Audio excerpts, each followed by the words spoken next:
For today's video guys, papakita namin sa inyo kung paano nga ba gawin yung all-time favorite nating merienda nung mga bata pa tayo na scramble. So, mag-i-start nga pala siya sa pagkakayod ng yelo. So, meron dyan almost 20 pieces na yelo na kakayurin ng jowa ko. So, ayan nga pala si Kuya Jason niya, nagkakayod na nga siya ng yelo. So, kakayuri lang niya yan hanggang sa mapuno yung timba.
So, ayan nga guys, malapit na nga magyaring magkayod ng yelo yung jowa ko. So, nagdadagdag na lang siya ng ilang pirasong yelo para mapuno yung timba.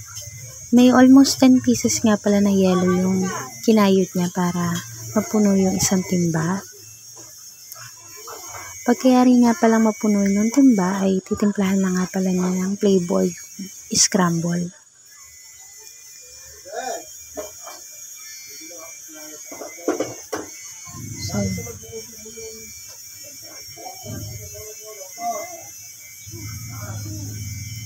So, ayan nga guys, ilalagay na nga niya yung flavor. Strawberry flavor nga pala yung napili namin guys ngayon na itimpla. So, ito guys yung ginagamit namin na pang flavor sa scramble. Tapos, lalagyan din niya guys ng food color, color red, strawberry red. And then, lalagyan din niya ng Milk Boy. Tapos guys, hahaluin na lang natin siya. So, ayan nga guys, hahaluin lang ng jowa ko yan hanggang sa maging smooth siya. Tapos, ma-achieve natin yung texture ng scramble. So, kailangan lang guys, matyaga ka na maghalo. Kasi hindi din biro yung paghahalo niya kasi kailangan halong-halo talaga siya guys. Kasi hindi siya magiging smooth kapag hindi talaga halong-halo. So, haluin lang siya guys, nangahaluin. Ganyan lang.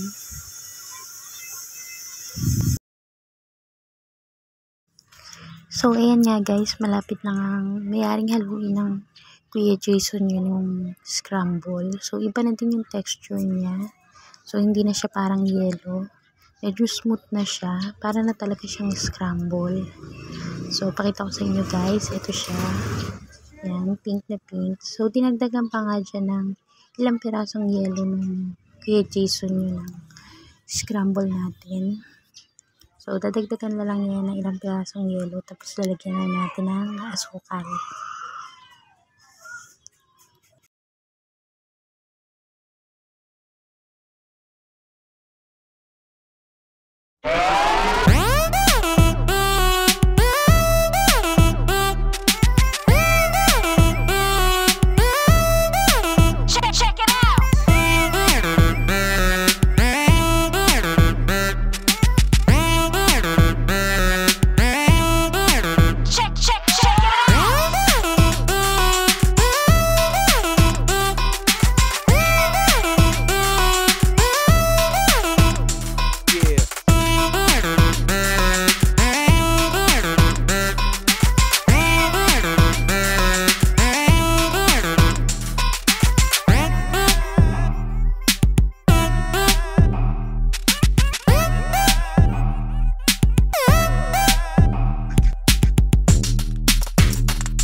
So, ayan siya guys. Malapit na siyang mayari.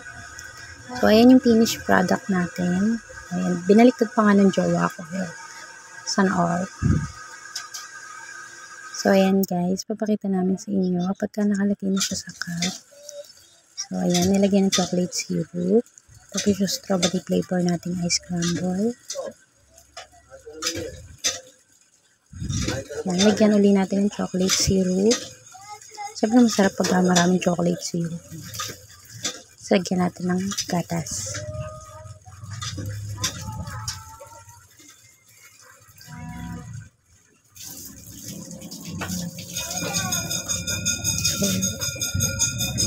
So, ayan, magka-diabetes na tayo. Dagdagan pa natin na mas marami pang chocolate syrup, guys. Ayan, so ay finished product natin, guys. Strawberry flavor ice crumble. So, ganun lang siya gawin. Thank you for watching.